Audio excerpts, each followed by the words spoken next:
MLA Rajendra Reddy ji, professor Venkat Swami ji,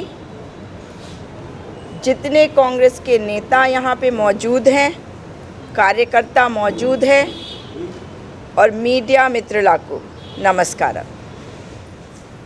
आज वारंगल में आकर एक अलग तरह की अनुभूति हो रही है, क्योंकि आप लोगों का ऐतिहासिक शहर है। और जब मैं वारंगल की तरफ आ रही थी तब भी मुझे लग रहा था जैसे एक ऐसी जगह जा रही हूँ जहाँ जो रेवोल्यूशनरी है, जो क्रांतिकारी है। तो मेरे अंदर भी वो क्रांतिकारी वाली जो ऊर्जा है शायद यहाँ से मैं लेके भी जाऊँगी। और आज इसकी ज़रूरत भी है, क्योंकि क्रांति आनी अभी बाकी है।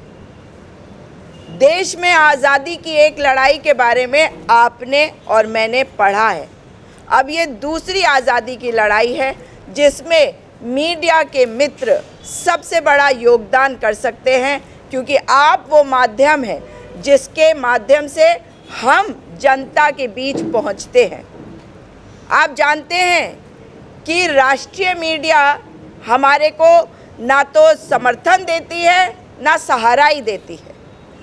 और आपसे ये उम्मीद होती है कि आप लोग बिल्कुल निष्पक्ष होकर, हमसे कहीं गलती होगी तो आप हमसे सवाल करेंगे और उससे हम अपने आप को बेहतर करेंगे, क्योंकि आप और हम एक दूसरे के साथ मिलकर अपने राज्य को बेहतर बनाना चाहते हैं, अपने देश को बेहतर बनाना चाहते हैं। और मीडिया के मेरे मित्रों, आज जब मैं आपके बीच में आई हूँ तो 10 साल का वो भ्रष्टाचारी कार्यकाल जा चुका है। तेलंगाना राज्य जूझ रहा था भ्रष्टाचार से, करप्शन से, आज उससे मुक्ति मिल गई है। लेकिन ये लड़ाई अभी पूरी नहीं है, ये लड़ाई अभी बाकी है और ये लड़ाई हम लड़ रहे हैं। इसीलिए आज आपके माध्यम से जनता के बीच में भी कुछ बातें रखना चाहती हूँ और कुछ बातें उनको भी बताना चाहती हूँ जिन्होंने 10 साल यहाँ पे कुशासन दिया, 10 साल यहाँ पे भ्रष्टाचार दिया। और आज आपको एक तस्वीर दिखाकर अपनी बात की शुरुआत करती हूँ। यहाँ पर आप जानते हैं कि जब यूपीए की सरकार थी तो एक कोच फैक्ट्री आनी थी, वो कोच फैक्ट्री आई नहीं। क्यों नहीं आई, ये सवाल हमारा है। ये कोच फैक्ट्री, एक सरकार क्या होती है, कांग्रेस की सरकार, बीजेपी की सरकार, मगर सरकार तो भारत की होती है ना। और यूपीए की सरकार भारत की सरकार थी।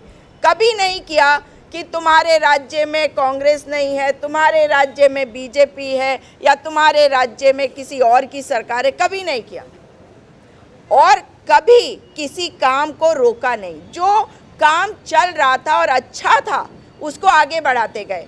मगर वो कोच फैक्ट्री जो यूपीए की सरकार ने देनी थी, उसको आगे बढ़ाने का काम तो एनडीए की सरकार ने करना था। मगर एनडीए की सरकार, मोदी जी की सरकार आई और ख़त्म हो गई कहानी, और वो चला गया। एक कोच फैक्ट्री जो है तमिलनाडु को दे दिया गया। भाई तेलंगाना की गलती भी तो बताइए मोदी जी। मोदी जी को बताना होगा कि तेलंगाना के साथ ये नाइंसाफ़ी क्यों करी।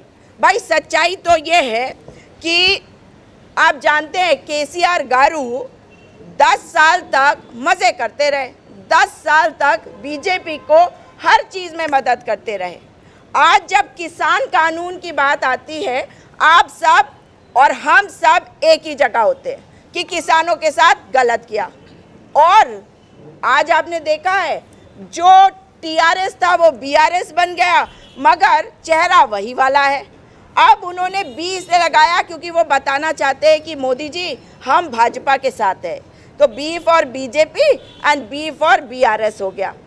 मगर जब 3 काले कानून लाए गए थे तब पूछे ना केसीआर गारू से कि उनके एमपी क्या कर रहे थे, क्यों चुप थे, तब क्यों नहीं विरोध किया उन्होंने किसान कानूनों का। आज कहते हैं कि हम किसानों के साथ हैं, आज कहते हैं कि नहीं हम मोदी जी के खिलाफ है। खाली ढकोसला है, बेवकूफ़ बनाने का तरीका है।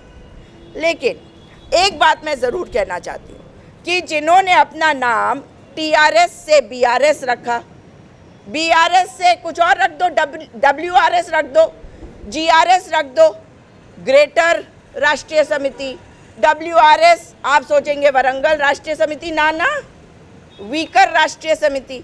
और मेरा तो एक ही कहना है भाई, आप लोग अपना नाम रख लो VRS, मतलब वेरी राष्ट्रीय समिति नहीं, बिल्कुल सही, वॉलंटरी रिटायरमेंट स्कीम ले लो, रिटायर हो जाओ।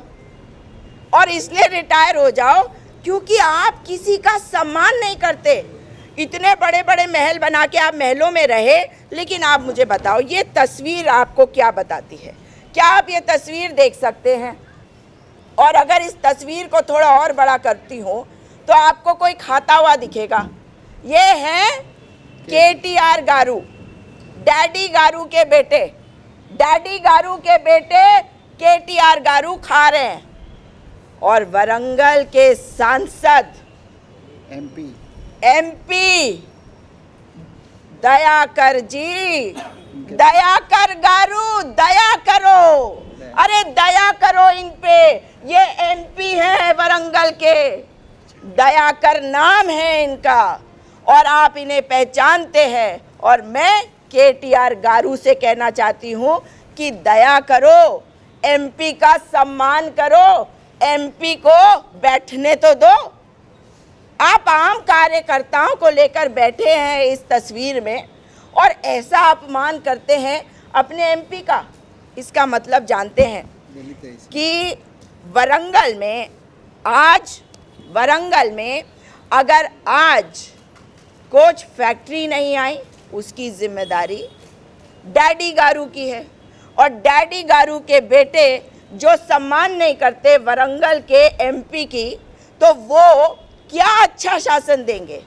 वो केवल BJP के स्लेव हैं, BJP के स्लेव हैं। क्योंकि आप जानते हैं ना आजकल क्या कह रहे हैं, मेदी गट्टा के बारे में कह रहे हैं, मेदी गट्टा जाऊंगा, मेदी गट्टा जा रहे। अरे मेदी गट्टा को तो डैडी गारू पहले ही बोंदला गड्ढा बता चुके हैं।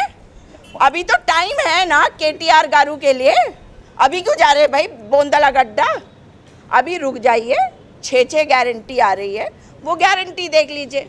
लेकिन वरंगल के उत्थान के लिए, वरंगल के डेवलपमेंट के लिए, वरंगल के लोगों को आगे बढ़ाने के लिए, अच्छी व्यवस्था देने के लिए, अच्छे लोगों को अच्छा MP चाहिए। इसलिए अब कांग्रेस पार्टी जिस कैंडिडेट को खड़ी करेगी, जिस कैंडिडेट को खड़ा करेगी, वो कैंडिडेट कहाँ के लिए होगा? दिल्ली में। दिल्ली की सरकार में जब कांग्रेस पार्टी की सरकार होगी तब तेलंगाना का डेवलपमेंट होगा, पूरे देश का डेवलपमेंट होगा, वरंगल का डेवलपमेंट होगा। वरंगल का MP अगर कांग्रेस पार्टी का होगा तो डेवलपमेंट यहाँ खुद चल के आएगी। डेवलपमेंट यहाँ आएगी, ना केवल एक कोच फैक्ट्री, मगर और भी बहुत सारी चीज़ें मिलने वाली है फिर वरंगल को। इसलिए आपके माध्यम से ये ज़रूर कहना चाहती हूँ जनता से, क्योंकि जनता जनार्दन होती है, जनता जिसको भी चुनती है उनका सम्मान हम सब करते हैं।